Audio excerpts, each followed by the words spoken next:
Hello, how are you?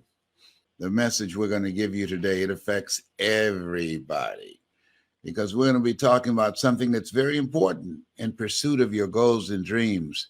Very important when it comes to developing yourself, your talents, your abilities, your skills. Because one of the things I'm going to be talking about, I think, is one of the things that people don't spend enough time on. They talk about time management. You can't manage time. Everybody is 24 hours. What's most important is managing yourself, what you do with your time. People ask me all the time, how do you know so many quotes? I say, I take the time to memorize them. Hello, you think?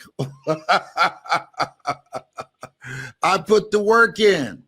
I use my time differently than other speakers, other trainers, other life coaches. So I want you to think about what it is that you're doing with your time today. And you know what? If you look at it, if you really look at it, all of us are basically the same.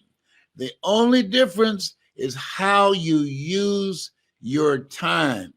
I know people who have a lot of talent in specific areas, and the difference between them and other people is the time that they put in. Listen to me.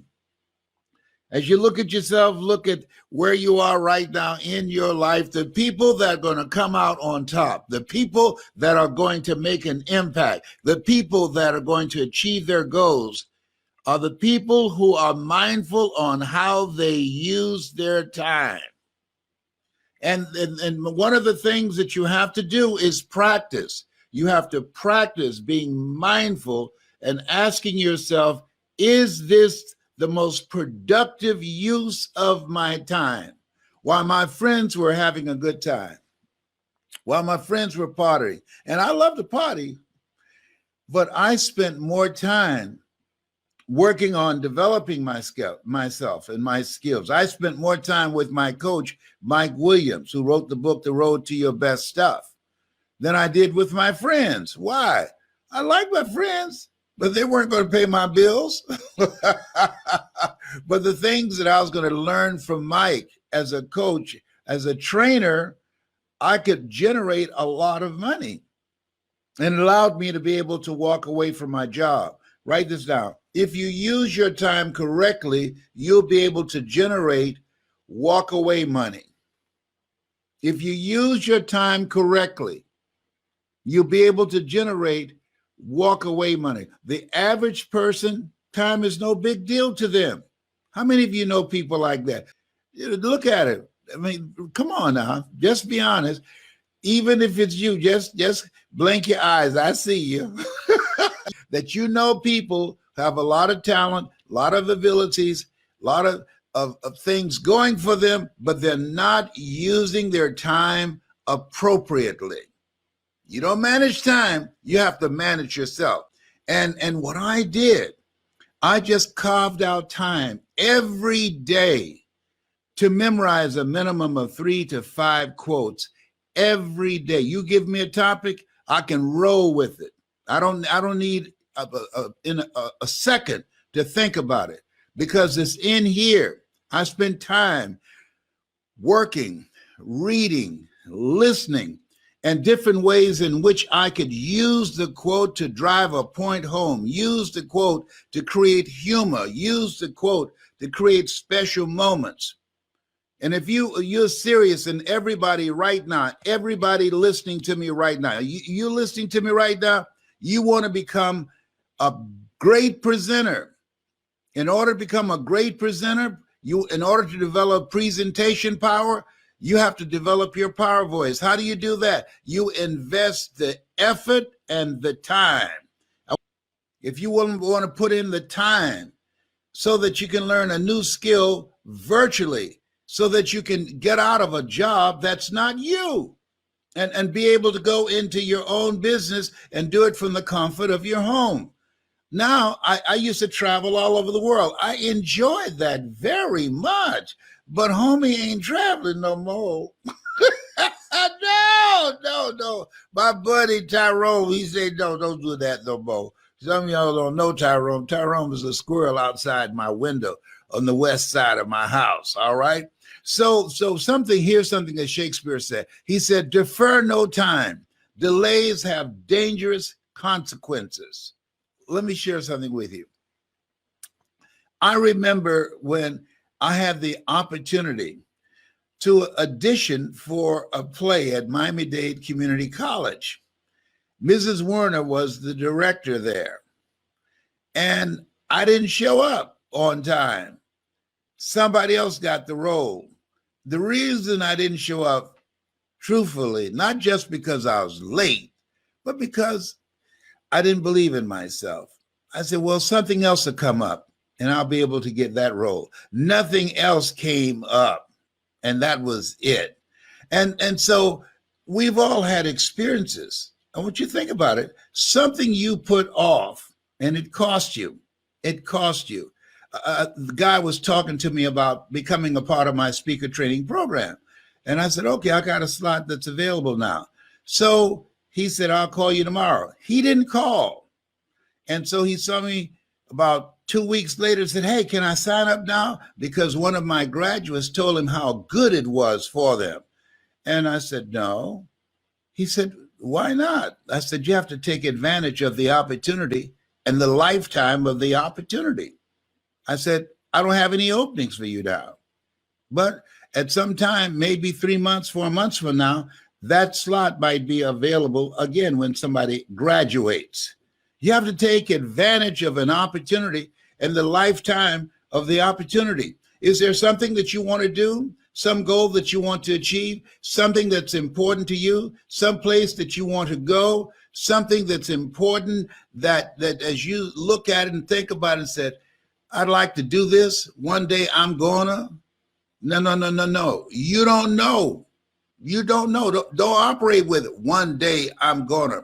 I remember being with my best friend, Boo. He's since passed. And we were in Nassau, Bahamas. And I said, you know what, Boo? I said, this is the first time you and I, we've been traveling all over the world. This is the first time that we have time that we can spend here in Nassau, and you can find relatives that you haven't talked to in years. He said, oh, I got to get back to the States because I've got to cook. There's a special event for the church. I said, hey, guess what, Boo? They can get another cook. This is enough time in advance, a week in advance. Make a call, tell them that you will not be there because you are on vacation, and we've never taken the time to spend this time together just having fun. We traveled when I was speaking, and we went from city to city. My cousin Boo and I, we were in Nassau, and we traveled, and I would speak, and Boo always went with me. And so, but we wanted to have some time special together where I would go to a beautiful place and I didn't have to speak. And so I said, this is a place, let's do it here. Let's spend 3 weeks to a month here. Find relatives of yours that live here in Nassau, in Bimini. And we can just chill out. And he said, I can't. I said, why not? He said, because I have to cook for an event that's taking place at the church. I said, you have enough time in advance. Call them and let them know. He said, there is nobody else. I said, listen to me. If something happened to you, they will find somebody else. They will not cancel the event. He did not know, and I did not know. When he said, I can't do it, he did not know that he will not be able to do it for the church, to cook for the church. He died a few days after we got back, and they got another cook. They got another cook. Sometimes we think that we're irreplaceable. We're not. Somebody's waiting. When you have a goal, a dream, or something that you want to do, if you don't do it, somebody else will step in. Trust me, nobody's irreplaceable. Somebody will step in like they stepped in for my cousin Boo, and they cooked. And that's all I was thinking about as I sat there in the front row looking at him in the casket, because he always gave of himself, but we never took time to give to ourselves. And so that moment that we had was that was the last that we had the opportunity to spend 3 weeks together without my speaking. We never did. There's a quote. Miles Davis says, time is not the main thing. Time is the only thing. And he's absolutely right. So I want to ask you, how are you spending your time? How much are you putting in and focusing on the things that bring you joy, the things that make you smile, the things that make you feel good and laugh? How much time and energy are you focused on spending time with people that you love? You know, in order to live a life of no regrets, this lady, she worked for hospice, and she wrote this book, and it was about living a life of no regrets. And she said people who were dying, that what they regretted was not things dealing with how much money they made in their business, but how little time they spent with people that meant a lot to them, that if they had their lives to live over again, they would spend their time with certain people. At the end of my conversation with you, I'm encouraging you to make a list of some people that you need to deepen your relationship, or somebody that you need to write a letter to and say, hey, I love you, and I just want to thank you for what you've meant to me. I didn't say text them. No, that's impersonal. No, just people don't get letters anymore. I used to remember you would go to the drugstore, you get a little tablet, you get your pens and everything. People text, all right? No, when you write a letter, that's personal. You take the time to do that. I sent out some letters to some friends the other day, and they called me and say, hey, thank you very much. That meant a lot to me, because I put the time in to do it, to think about it. And I just get a card saying all the words that I wanted to say. I said it in my own voice. So I'm encouraging you, one, think about some people who you care about and who care about you, and it meant something to you at some point in time, and you would just like to do something kind by writing them a letter, by taking the time to let them know that you were thinking about them. How are you using your time? If there's something that you want to do in your life that you've been thinking about for a long time, carve out the time to do it. Stop putting it off. There's another quote, and I love quotes. You know I love them. Here's what I love.